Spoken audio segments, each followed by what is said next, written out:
है, मैं हूं आपके साथ दीप्ति। आइए रुक करते हैं आज की खास खबरों के साथ। स्कूली बच्चे नहीं होंगे शामिल, कलेक्टर स्वतंत्रता संग्राम सेनानियों के घर पहुंचकर करेंगे सम्मान। एमपी में 15 अगस्त को स्वतंत्रता दिवस समारोह की तस्वीर अब की बार भी बदली हुई नजर आएगी।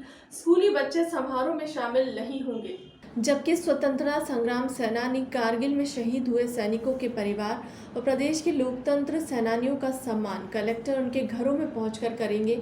समारोह में कोरोना गाइडलाइन का पालन करना होगा। इस संबंध में सामान्य प्रशासन विभाग ने प्रदेश के सभी कमिश्नर कलेक्टरों को निर्देश जारी किए। इसी हिसाब से भोपाल समेत प्रदेश के सभी जिलों में तैयारियां की जा रही हैं।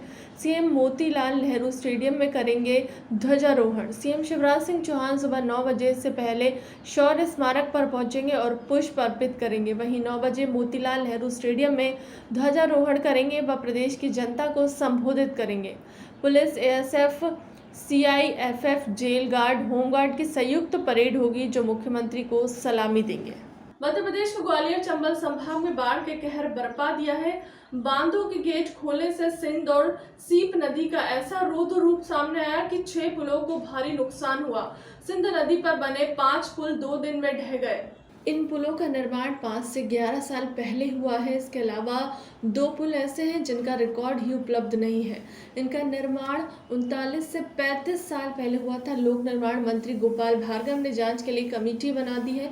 मंत्रालय सूत्रों के अनुसार बाढ़ में बड़े और क्षतिग्रस्त 4 पुलों की निर्माण लागत 33.55 करोड़ रुपए है। मंगलवार को सिंध नदी के तेज पानी में गोरा घाट के नजदीक लॉन्च का पुल और रतनगढ़ वाली माता मंदिर का पुल टूट गया। बुधवार को दतिया जिले में सिंध नदी पर बना सेवड़ा पुल बह गया और इंद्रखूरी पुल क्षतिग्रस्त हुआ। इसके अलावा नरवर ग्वालियर को जोड़ने वाले पुल का एक हिस्सा बुरी तरह क्षतिग्रस्त हो गया। इसी तरह सीप नदी पर बने शोएपुर मानपुर और शोएपुर बड़ौदा मार्ग के 2 पुल बाढ़ में क्षतिग्रस्त हो गए। स्वास्थ्य मंत्री प्रभुराम चौधरी का पुराना चपरासी और बीजेपी विधायक रामपाल सिंह के कुक रह चुके लोग निकले गैंग के सरगना। रामपाल के नाम से 27 सिफारिश भेजी गई है। मध्य प्रदेश के मुख्यमंत्री निवास पर पहुंची ट्रांसफर की फर्जी नोटशीट मामले में क्राइम ब्रांच ने 5 आरोपियों को गिरफ्तार किया है। गिरफ्तार आरोपियों में एक स्वास्थ्य मंत्री प्रभुराम चौधरी के यहाँ चपरासी रह चुका है, तो दूसरा सिलवानी से बीजेपी विधायक रामपाल सिंह का कुक था।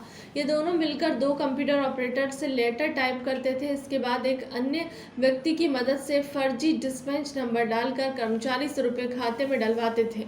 चिट्ठी और नोटशीट तैयार करने के बाद इसे वल्लभ भवन की आवक जावक शाखा के बॉक्स में डालकर प्राप्ति रसीद ले लेते थे। कर्मचारियों को शक ना हो इसके लिए आरोपी इन्हें मंत्री विधायकों के बंगले के बाहर बुलाकर डील करते थे। मध्य प्रदेश में कोरोना संक्रमण के बढ़ते मामलों ने सरकार की चिंता बढ़ा दी है। बुधवार को प्रदेश में एक दिन में 28 नए संक्रमित मिले हैं। इसमें अकेले दमोह से ही सबसे ज्यादा 15, सागर में 7, जबलपुर में 2, भोपाल में 2 और इंदौर और राजगढ़ में 1-1 नए केस सामने आए हैं। पिछले 5 दिनों में अकेले सागर में 27 पॉजिटिव मिल चुके हैं। मुख्यमंत्री शिवराज सिंह चौहान ने बुधवार को कहा, कोरोना फिर बढ़ रहा है, बचाव के लिए सतर्कता जरूरी है। टेस्टिंग के साथ साथ लोगों को आइसोलेट करने, माइक्रो कंटेनमेंट जोन बनाने जैसी कार्यवाही की जाएगी। प्रदेश में पिछले 5 दिनों 21 जुलाई से 4 अगस्त के बीच सबसे ज्यादा सागर में 27, दमोह में 17, भोपाल में 12, जबलपुर में 12, इंदौर में 15 नए संक्रमित मिल चुके हैं। इसके अलावा राजगढ़ में 4, बड़वानी में 2, टीकमगढ़ में 4 व बैतूल, होशंगाबाद, शिवपुरी, सतना, छतरपुर, रायसेन, बालाघाट में 1-1 मामले सामने आए हैं। कोरोना संकट के कारण एयरलाइंस कंपनी और एयरपोर्ट अथॉरिटी को बहुत नुकसान उठाना पड़ा। संक्रमण के खतरे के कारण विमान से सफर करने वालों की संख्या 80% तक कम हो गई थी, पर अब यह बीते दिनों की बात हो गई है। भोपाल एयरपोर्ट की रौनक फिर से लौट आई है। हवाई यातायात पर कोरोना का असर लगभग समाप्ति की ओर है। कोरोना की पहली लहर के समय 2 माह तक घरेलू उड़ानें बंद रही थी। दूसरी लहर के दौरान हवाई यातायात पूरी तरह बंद नहीं हुआ, लेकिन कई पाबंदियों और संक्रमण के खतरों के कारण यात्रियों ने ही सफर करना बंद कर दिया। नतीजन एयरलाइंस कंपनियों को अपनी उड़ानें अस्थायी रूप से बंद करनी पड़ी। राजा भोज एयरपोर्ट से कुछ समय तक भी उड़ान का संचालन नहीं हुआ। 2 उड़ानों के साथ एयर ट्रैफिक पुनः शुरू हुआ था, लेकिन यात्रियों का टोटा बना हुआ था। अब स्थिति सामान्य हो रही है। फिलहाल के लिए अब तक की खबरों में इतना ही। देश दुनिया की तमाम बड़ी खबरों के लिए बने रहे हमारे चैनल के साथ। नमस्कार। चाहे कोई कानों पर हाथ रख ले या फिर दिल पर पत्थर या फिर आंखों पर पट्टी ही क्यों ना बांध ले, लेकिन हम हमेशा जनता की तकलीफों को समझते हैं और कभी चुप नहीं बैठते। हमने हर वो मुद्दा उठाया जो आम आदमी से जुड़ा है। हमने इन विषम परिस्थितियों में भी प्रशासन को हमारी बात सुनने पर और लोगों की परेशानियों का हल निकालने पर मजबूर किया।